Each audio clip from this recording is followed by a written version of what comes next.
ছুঁড়ে ফেলতে তৈরি, বললেন অভিজিৎ গঙ্গোপাধ্যায়। সুর কি বলবেন? একদমই একদমই দিলীপ ঘোষ যেটা বলেছে যথার্থই। কারণ তুমি যদি গতকাল সায়ন্তিকা বন্দ্যোপাধ্যায়ের বক্তব্য দেখো বা তার আগে অর্জুন সিং এর বক্তব্য দেখো, প্রত্যেকে কিন্তু একটা কথাই বলছেন, আমাকে বলা হয়েছিল টিকিট দেওয়া হবে, আমাকে আশ্বস্ত করা হয়েছিল। এমনকি অর্জুন সিং এটাও বলতে শোনা যায় যে আমাকে এখানে দাঁড় করাবে বলেই বিজেপি থেকে তৃণমূলে নিয়ে আসা হয়েছে। এই যে আমি এইখানেই কিন্তু কোথাও দিলীপ ঘোষের বক্তব্যের সঙ্গে একদম যথার্থ মিলে যাচ্ছে যে যেখানে ব্যক্তিগত স্বার্থ চরিতার্থ করার জন্যই কিন্তু এরা মূলত টিকিট চাইছে। দল হচ্ছে সেকেন্ডারি, প্রথম হচ্ছে ব্যক্তিগত কি করবেন, ব্যক্তিগত স্বার্থ কি চরিতার্থ সেটা কিন্তু প্রাইমারি হয়ে দাঁড়িয়েছে। যদি তুমি দেখো যে তৃণমূলের ক্ষেত্রে একের পর এক এই টিকিট না পেয়ে যে অস্বস্তির সুর তৈরি হয়েছে বিভিন্ন নেতা বা নেত্রীর গলায়, তাতে কিন্তু নির্বাচনের আগে তাদের দলের নেতারা কিন্তু শুধুমাত্র মমতা বন্দ্যোপাধ্যায় দেখছেন, অভিষেক বন্দ্যোপাধ্যায় দেখছেন, এই বক্তব্য বলেই দায় এড়িয়ে যাচ্ছেন। কিন্তু সেই কাটা যে রীতিমতো অস্বস্তি হয়ে দাঁড়াচ্ছে, সেই কাটা যে আরো গভীরে গিয়ে বিধছে, সেটাও কিন্তু ঘনিষ্ঠ মহলে মনে করছেন। শান্ত, আরো একবার থামাতে বাধ্য হচ্ছি। শান্ত আই এম সরি, আরো একবার থামাতে বাধ্য হচ্ছি। আমি এই মুহূর্তে সিপিএম নেতা সুজন চক্রবর্তীর সঙ্গে টেলিফোনে যোগাযোগ করেছি। সুজন বাবু, এবার মুখ্যমন্ত্রীর ভাই, তার কণ্ঠে অভিমানী সুর, কি বলবেন? তৃণমূল কংগ্রেস তো নাম দলটার, অভিমানে যে যখন কংগ্রেসের মধ্যে অভিমান করেছে কি বিজেপির মধ্যে অভিযান করেছে, তার জায়গা হয়েছে তৃণমূল। তৃণমূলের দেশে ন্যাচারালি কেউ অভিমান করতেই পারে, তখন তার জায়গা হিসেবে আবার বিজেপি আছে, যেমন অর্জুন সিং। তাহলে এটা যাতায়াতের খেলা। মুখ্যমন্ত্রীর বাড়িতে অভিমান নেই এটা ভাবলে তো ভুল ভাবা হবে। 35টা প্লট, কার কত বেশি কার কত কম, কেন অভিষেক একাই প্রমিনেন্স পাবে অথবা বাকিরা পাবে না, নানাবিধ প্রশ্ন তো আছে বটেই। কিন্তু আমার মনে হয় এটা ঘরোয়া বিষয়, তাতে আমার খুব নাক গলাবার আগ্রহ নেই। কিন্তু 35টা প্লট ব্যানার্জি পরিবারে, এটা খেয়াল রেখে সবাইকে চলতে হবে। সুজনবাবু, এক্ষেত্রে একটা বিষয়, কিছুক্ষণ আগে দিলীপ ঘোষের সঙ্গে টেলিফোনে কথা হলো, জাস্ট কিছুক্ষণ আগেই তিনি একটা অত্যন্ত গুরুত্বপূর্ণ বিষয় বলেছেন এই সময় দাঁড়িয়ে, যে রাজনীতিতে আসা, রাজনীতি করা মানুষের স্বার্থে যতটা, তার থেকে অনেক বেশি ব্যক্তিগত স্বার্থ চরিতার্থ করার জন্য, তারই বহিঃপ্রকাশ এই ধরনের অভিমান, ক্ষোভ ইত্যাদি। আপনি একমত? তৃণমূল কংগ্রেসের নেতা নেত্রীদের কথা আপনি শুনে দেখুন। এক এমএলএ প্রকাশ্য সভায় বললেন, দল না থাকলে ইনকাম থাকবে কি করে? তাহলে ইনকাম করার জন্য দল। বিধানসভা ভোটে প্রার্থী ছিলেন, হেরে গেছেন একটা জেলায়, 3 বছর ধরে নাকি মাটি কামড়ে পড়েছিলেন।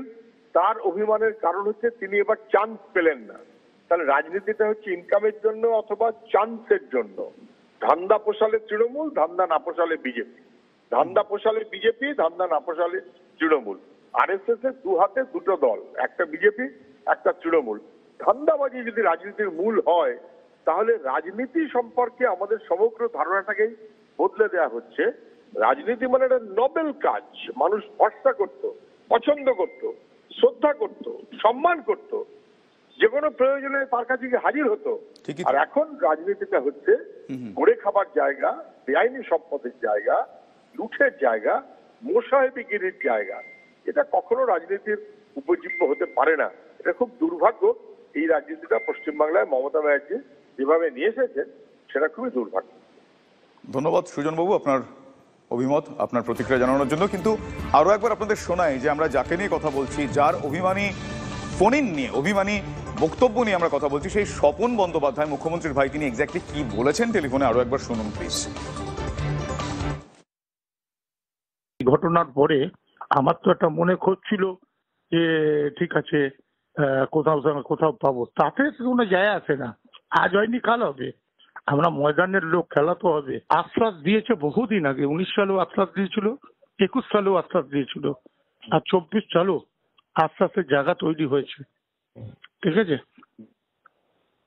কি বলবো, দিদিমণি ভালো থাকাটা ইচ্ছে আমার, ভালো থাকা, আর কিচ্ছু না। কিন্তু দিদিমণির যারা ক্ষতি করছে, দিদিমণি তাদেরকে দেখা উচিত। সব দলেই কেউ না কেউ কারোর ক্ষতি করবার জন্য থাকে। তা আমাদের দলের মধ্যেও কিছু লোক আছে যে দিদির কান ভরে বেশি, যারা দিদির কান ভরে বেশি তারা দিদির সঙ্গে হয়তো দিদির হয়ে এতটা প্রচার করে না। কিন্তু আমরা দিদির জন্য নিজের জীবনটা দিয়ে দিতে পারি। কি পেয়েছে, পাইয়েছে, অনেক কিছুই হয়েছে।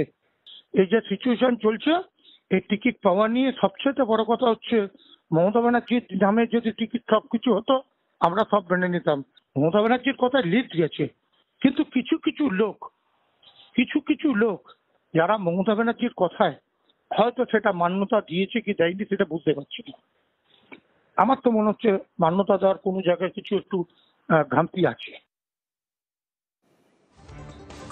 বর্ষিয়ান রাজনীতিবিদ কংগ্রেস নেতা প্রদীপ ভট্টাচার্য এই মুহূর্তে আমার সঙ্গে টেলিফোন লাইনে রয়েছেন। প্রদীপবাবু, আপনাকে স্বাগত জানাই TV9 বাংলা। আমি স্টুডিও থেকে শুভজিৎ কথা বলছি। এবার অভিমানী সুর শোনা গেল মমতা বন্দ্যোপাধ্যায়ের ভাই স্বপন বন্দ্যোপাধ্যায়ের কণ্ঠে। তিনি খুব একটা ভালোভাবে নেননি যাবৎ পরিস্থিতি। কি বলবেন, কি প্রতিক্রিয়া আপনার? না, আমি যতদূর বুঝতে পারছি যে এটা ওদের পারিবারিক ব্যাপার, এই ব্যাপারে বিশেষ কিছু মন্তব্য আমার করা একেবারেই উচিত নয়। যদি পারিবারিক বিষয়টাকে একেবারেই বাদ দিই, কেবলমাত্র রাজনীতির বিষয়টাকে নিয়ে চর্চা করি, তাহলে দুটো কথা বলতে হয়। একটা হচ্ছে যোগ্যতার বিষয়টা পরিমাপ করার এই দায়িত্ব মমতা বন্দ্যোপাধ্যায়। তিনি সেই যোগ্যতা পরিমাপ কিভাবে করেছেন আমি জানি না। দ্বিতীয় জিনিস হচ্ছে এই যে দীর্ঘকাল ধরে ও দলের সঙ্গে যুক্ত হয়ে আছে। মমতা বন্দ্যোপাধ্যায়ের ভাই হতে পারে, কিন্তু ভাই বলে যে রাজনীতি করতে পারবেন না এমন কোনো মানে নেই। তিনি রাজনীতির সঙ্গে যুক্ত হয়ে আছেন, তিনি পাননি। স্বাভাবিকভাবেই তার মনের ভেতরে একটা দুঃখ এবং বেদনা তৈরি হতে পারবে এবং সেটারই বহিঃপ্রকাশ হয়েছে। তৃতীয় জিনিস, আমার মনে হয় যে সবাইকে তার মনোনয়ন দেওয়া সম্ভব নয়। সেই জায়গাটা কিন্তু যারা তার একান্ত লোক, তাদের এই বিষয়টা বুঝতে হবে এবং সামাল দেওয়ার প্রয়োজন আছে। আমি সেই সঙ্গে এটাও বলবো, যোগ্যতা থাকলে পরে শুধুমাত্র আত্মীয় বলে নমিনেশন পাবে না, এটাও ঠিক নয়। অনেক ধন্যবাদ আপনার প্রতিক্রিয়ার জন্য। কথা বলছিলাম কংগ্রেস নেতা প্রদীপ ভট্টাচার্যর সঙ্গে।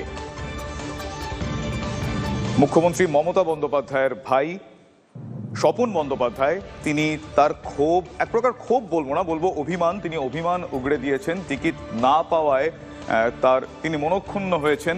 ক্ষোভ থাকলেও যদিও দল বদলের কোনো জল্পনা এই মুহূর্তে, যদি কোনো রকম জল্পনা হয়ে উঠে থাকে, তিনি সেটাকে উড়িয়ে দিয়েছেন। তিনি বলছেন যে ক্ষোভ আছে, তার খারাপ লেগেছে, অভিমানী সুর তার কণ্ঠে, কিন্তু তিনি দল বদলের কথা ভাবছেন না। সব দলেই কেউ বা কারা থাকে যারা কান ভাঙায়, কোট আনকোট এই শব্দটি তিনি ব্যবহার করেছেন, যারা দিদির কান ভাঙায় তারা অনেকেই টিকিট পেয়েছেন, এমনটাও তিনি বলেছেন। ফলে টিকিট না পাওয়ার জন্যই মূলত তার এই ক্ষোভ, তার এই অভিমান। আবারও বলছি, ক্ষোভ না বলে অভিমান বললে বোধ হয় এক্ষেত্রে প্রাসঙ্গিক হয়।